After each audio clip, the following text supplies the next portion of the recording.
আসসালামু আলাইকুম ওয়া রাহমাতুল্লাহ। সুপ্রিয় দর্শক মণ্ডলী, আগের ভিডিওগুলোতে আলোচনা করেছিলাম ঘুমাতে যাওয়ার আগের দোয়া, ঘুমাতে যাওয়ার আগের আগের দোয়া, রাতের আমল ও কিছু দোয়া এবং ঘুম থেকে ওঠার দোয়া। আজকে যে দোয়াটির নিয়ে আলোচনা করব সেটি হলো পায়খানা পায়খানায় প্রবেশ করার দোয়া। যখন আমরা পায়খানায় প্রবেশ করব তখন কোন দোয়া পড়ব? আমরা পায়খানায় ঢুকে এই দোয়া পড়ব না, ঢোকার পূর্বে যখন পায়খানার বাইরে থাকব তখন এই দোয়াটি পড়ব। শুরুতে বলবেন বিসমিল্লাহ, অর্থাৎ আল্লাহর নামে। প্রত্যেক কাজের শুরুতেই আমাদের আল্লাহর নাম নেওয়া চাই, সেজন্য প্রথমে প্রত্যেক কাজের শুরুতে বিসমিল্লাহ বলবেন।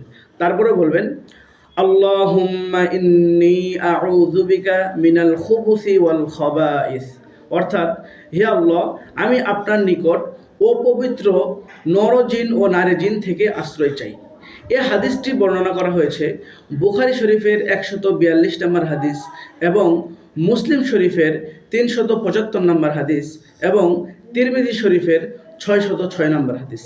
আল্লাহ রাব্বুল আলামিন আমাদের সবাইকে এই হাদিসের উপর আমল করার তৌফিক দান করুক। সকলেই বলি আমিন। আসসালামু আলাইকুম ওয়া রাহমাতুল্লাহ।